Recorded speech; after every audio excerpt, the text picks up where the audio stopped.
3 mois gars yi ñi ngi dawal. te amul ce qu'on appelle du 109 bu dugg si li fi nekk nañu réorganiser ba tax kii bi te en un laps de temps li ñu wàññi ci dund gi.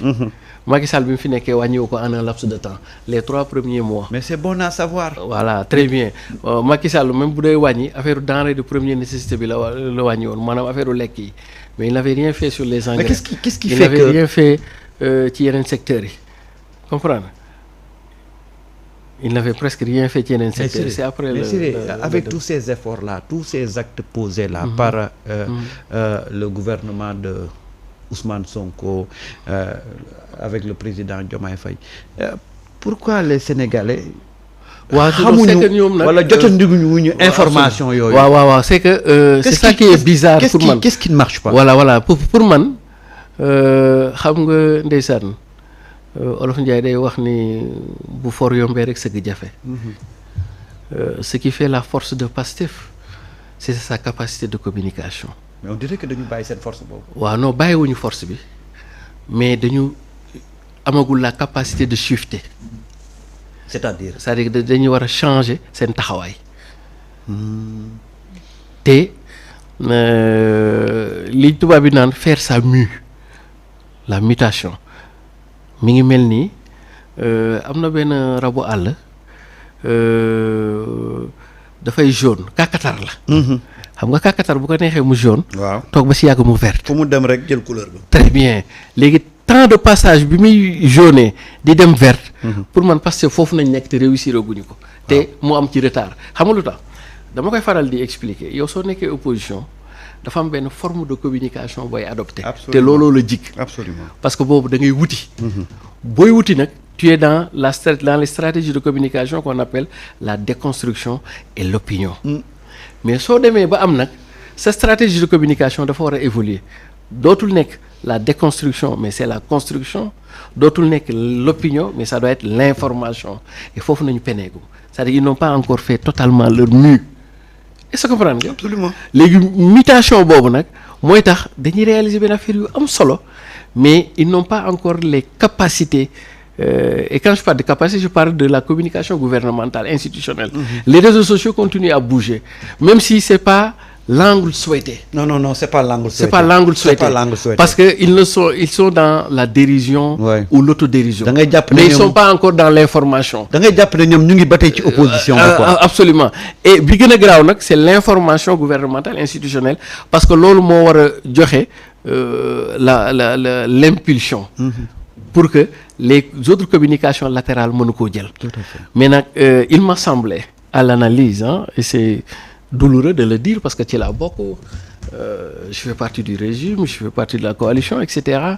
que notre talon d'Achille reste notre communication qui fait que on réussit pas mal de choses. Tout à fait. Mais malheureusement non seulement on ne l'explique pas à la hauteur des actes mais aussi des fois on est noyé par une actualité disons primaire voire même secondaire qui fait que véritablement on n'est pas on n'a pas voilà, on subit de manière globale boo koy xool du point de vue de la communication le régime n'impulse pas mais il subit voilà il réagit. On est dans des stratégies de plutôt de réaction que d'action en termes de communication stratégique. Et il y a quelqu'un qui a compris ça et qui le réussit parfaitement. Un gars comme Madiambal. À chaque fois que les gens sont sur l'essentiel. Non, mu indi ñu dans les détails. rek gars yi nekk ci détail. Absolument Madiambal fi mu toll nii moom mi ngi ci bëgg a rey moom pour dire vrai parce que ba ci la dernière information générale Kanté et cetera. Donc il réussit à nous pirater quoi et à pirater la communication institutionnelle comme c'est pas la peine quoi. Comme c'est pas la peine. Mais bon d'ailleurs. Même l'affaire de Xarañ Lo, Anguilon, etc. Parce que boo gisee le président Bassirou Diomaye Faye bi mu demee France ci le sommet de Gavi il a posé des actes tellement importants tellement forts. Absolument. Mais il a fallu que ñu wone un Niang Xarañ Lo buy photo mu noyé tout le truc là. On ne parle plus du président, on ne parle plus de ce qu'il a fait en France. Le débat tournait autour de Niang Xarañ Lo lu muy def foofu war na ko photo waru ko photo. Absolument. Et d'ailleurs c'est même à se demander est-ce que le président À une équipe de communication. Mais Bon, je n'en sais pas beaucoup, je suis un peu loin. Mais pour moi, tout ce qui s'est passé là-bas est à mettre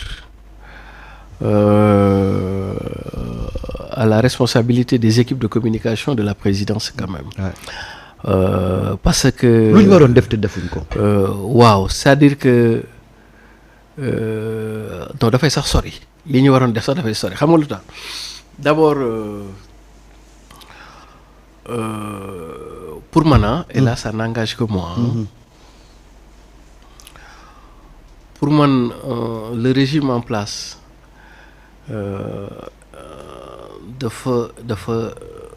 dafa yéex trop ci jël yenn décision ci par rapport ak yenn nomination yi. Je donne un exemple. Le rythme est très lent. 3 mois après, xam nga après dinaa ñëw ci Niang parce que c'est une question sensible. Il faut que je cherche bien mes mots quoi. Xam nga Xarañ Lo c'est un citoyen sénégalais. Li muy def j'apprécie énormément. Et d'ailleurs sax c'est le temps du monde en fait ce qu'il fait après dinaa ci ñëw. Donc c'est tout à fait normal. Donc lui, il a ses entrées. Amuloo problème ak ñaar. Non, au contraire, moi je dis. Mais nañ ñëw ci li indi lii. Très bien, je l'admire. Après dinaa ñëw ci analyse. Xam nga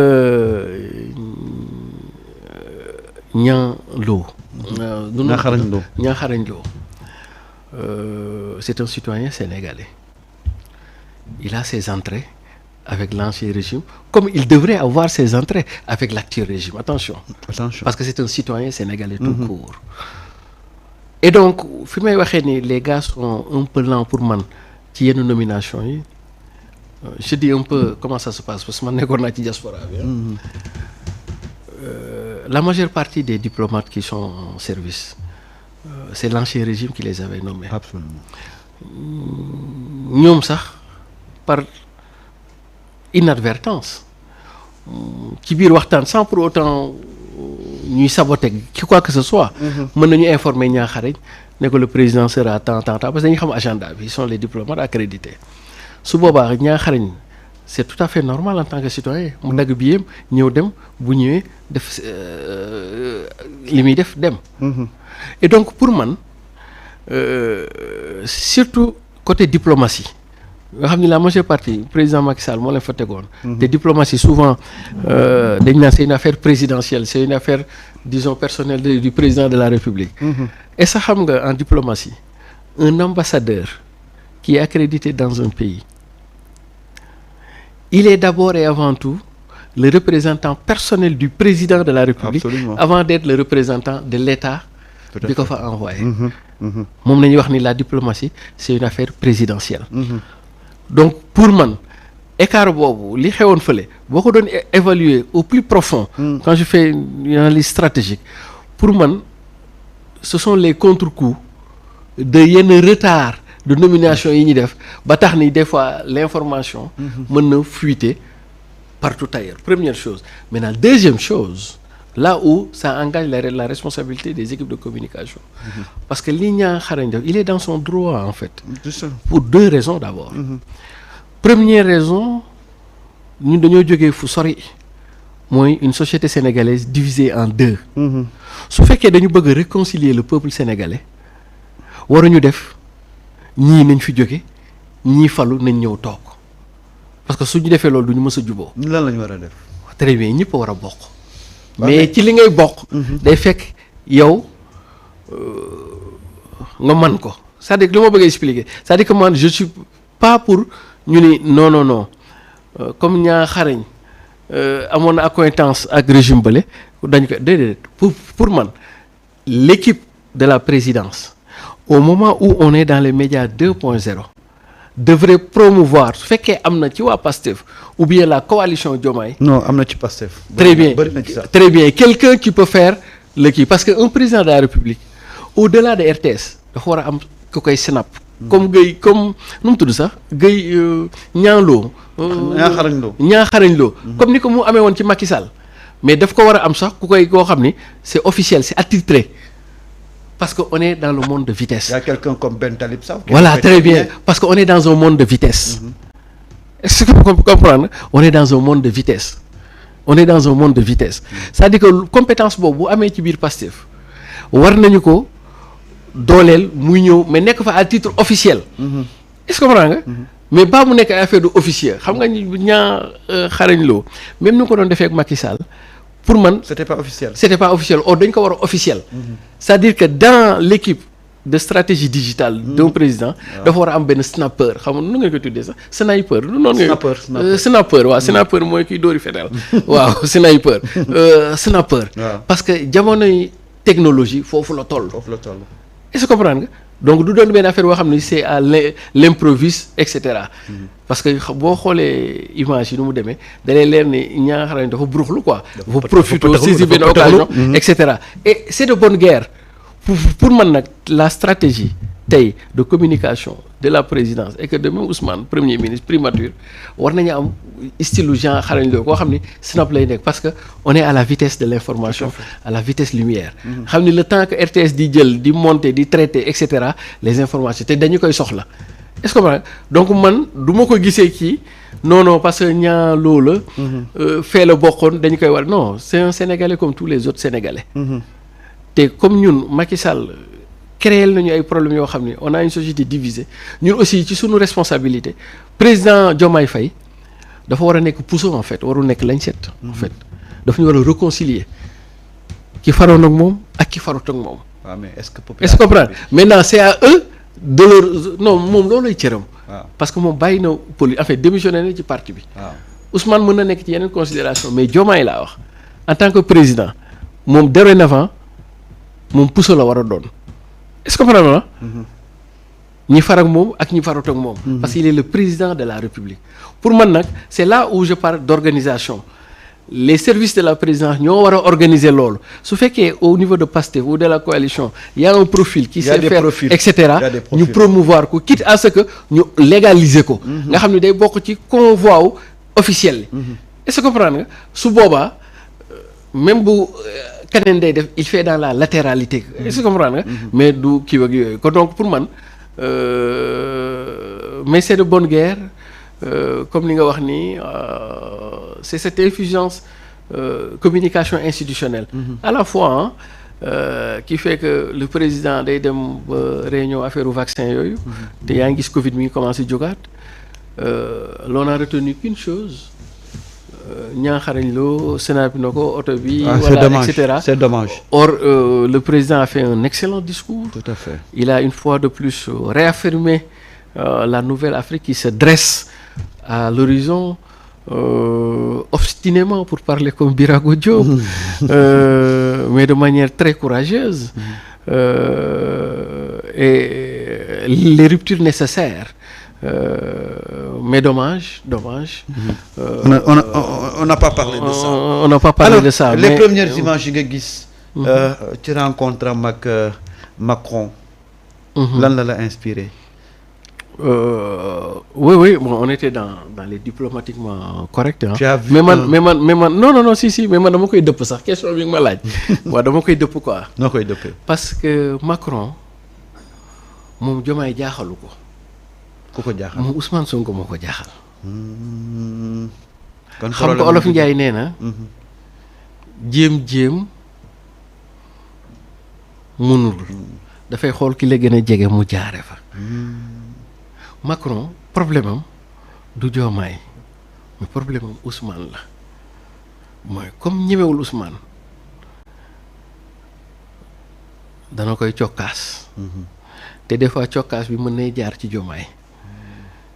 mais heureusement xam nga maa doon wax le feu et l'eau. waaw Diomaye yàlla binde na ko benn qualité wu raar bu mu am ci nit. xam nga waaw Diomaye mooy nit koo xam ne bu la ko waxul. mënoo xam li ko neex mënoo xam li ko naqari. waaw loolu am na. est-ce que moom genre style nit loolu bokkut ak man góorgóorlu bi nga xam ne bu ma amul dépense Sénégal gi yëpp xam ni aw ma dépense. mais Diomaye quand même yàlla may na ko qualité boobu.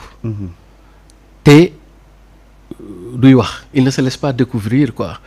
comprendre nga donc yow doo xam moom ci lu mu nekk doo xam ci lu muy xalaat moom de bu doo xamoon xam bu mel doo et xam cetera moom daal doo c'est tout xam. le contraire d'Ousmane ci côté boobu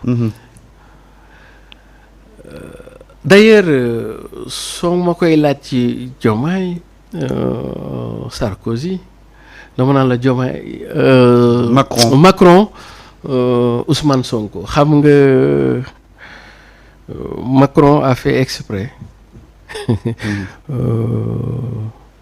décorer sunu benn justement ça général ça a un peu foofu tamit pour te dire ma jàmbal comment il est dense quoi ci côté boobu quoi de manipuler voilà de manipuler l'opinion xam nga mais nag Siré loolu day mel ni cokkaas de waaw cokkaas la mais en fait mais xam nga c'est clair que Macron aussi assez relais Ousmane moom ñi mu amal contentieux dafa bari décidément mais en fait Macron dafay cokkaas Ousmane mais Ousmane du ko tontu xam nga lu tax Macron il veut pousser un peu Ousmane à la faute quoi mais Ousmane du ko tontu xam nga lu tax parce que il est de coutume ce qu'on appelle les exercices conjoints